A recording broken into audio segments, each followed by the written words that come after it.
Hi, I'm Dédé Wilson, and I'm going to show you how to make a tender white cake. This is perfect for any kind of layer cake you might be making, and I love it for birthday cakes. It's wonderful with vanilla buttercream, chocolate frosting, mocha frosting. It's great with lemon fillings. It's so versatile. And one of the reasons why it's going to have an exceptional flavor and texture is because we're using a very low protein cake flour. This is King Arthur unbleached cake flour. It has a very low 9.4 protein content, which is going to give it that really tender crumb. Comes in this size box. You can find this in many supermarkets as well as online at kingarthurflour.com. And what I do is when I come home, I transfer it to an airtight container, and that way I know that it will be stored properly. I already have it sifted and measured out with my baking powder and salt. And this is just going to be whisked together a little bit so that all of the leavener and the salt is mixed in with the flour.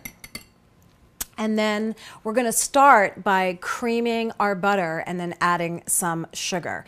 I'm using my 5-quart tilt head KitchenAid mixer. This one has a glass bowl, which is not only great for our purposes because you'll be able to see the creaming process as it's happening, but I just love the retro look. And when it's time to pour the batter into the pans, the pour spout and handle are going to make that even easier.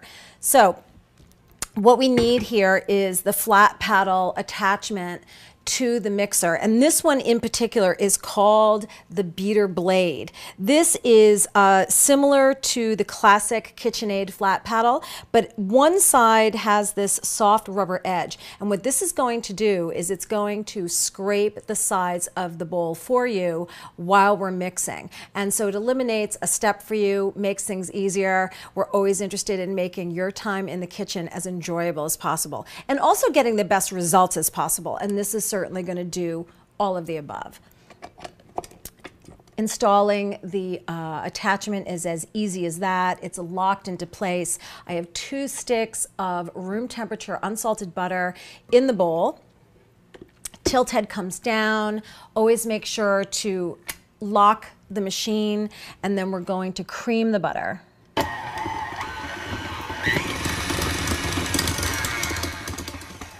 Now before I add the sugar, I'm just going to give it a little bit of a scrape.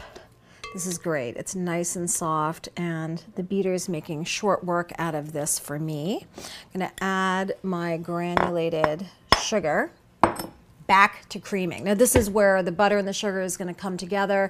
The coarse little sugar grains, as the mixture is being creamed, what happens is the coarse little sugar grains create little air pockets in the butter, and this is what's going to help give the cake this great texture.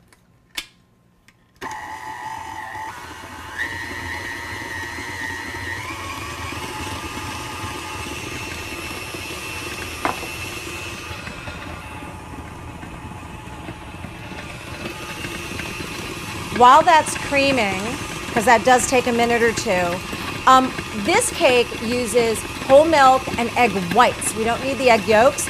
I already have several egg whites already in this container. I'm just going to show you how to separate the eggs. So I've got 2 more eggs here to separate. Just a sharp wrap on the side of your bowl so that you have roughly 2 even halves. And start letting the egg white go in. You can toss that egg yolk back and forth a little bit. We'll do it one more time.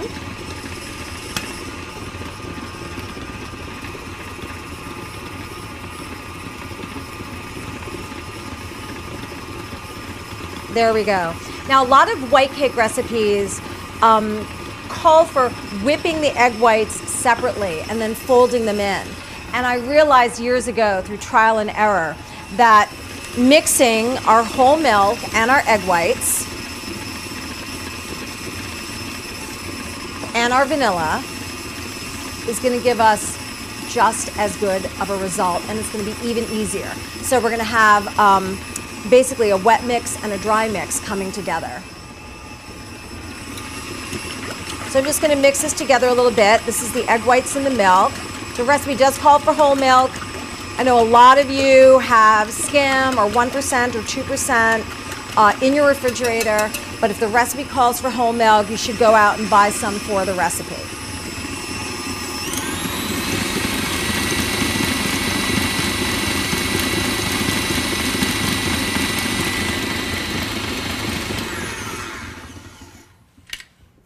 All right, let's see. This is looking good.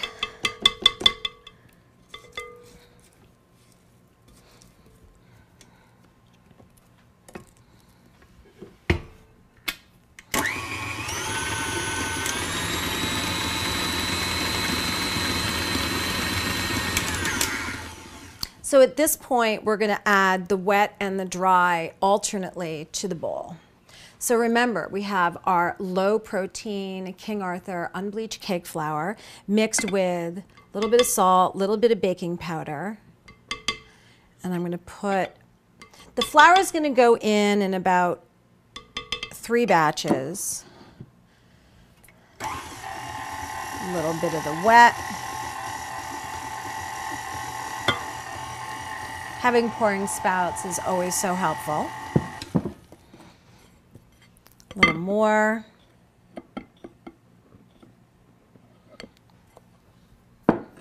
Always turn off your mixer when you're adding ingredients to the bowl for safety.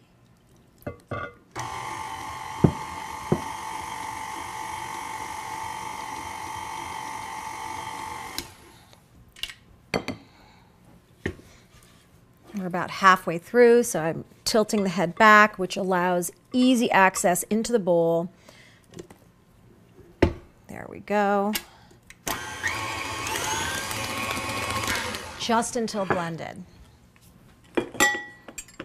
Now I have my oven preheated to 350 degrees, and now we have to prepare our pans, which is very, very easy. I have 8-inch pans. These are made by Wilton. They're very sturdy. They conduct heat evenly. They're going to help our cakes bake as well as they can. I have nonstick spray, and I'm just going to spray the bottom and the sides. I have 8-inch rounds of parchment paper cut to fit. All I did was take my parchment paper, put it on the counter, put one of the pans on top, traced the edge with a pen, and cut them out. Those go down on the bottom, and then I'm just going to spritz the paper, and that's it. Now we're ready to pour our batter into the bowl, and we'll get them in the oven. So as I said, this white cake, now look at this batter. It is so silky, it is so beautiful, and because it doesn't have egg yolks would make a yellow cake. This is a white cake, so it's going to really have this beautiful tender white color, and its tender white texture from our unbleached flour. And here we go.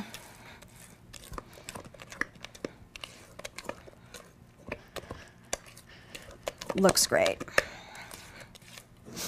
Pouring spout helps. We're just going to go by eye. We want to get these even. If you really, really, really want to make sure that they're even, you could use your scale and you could scale out the batter.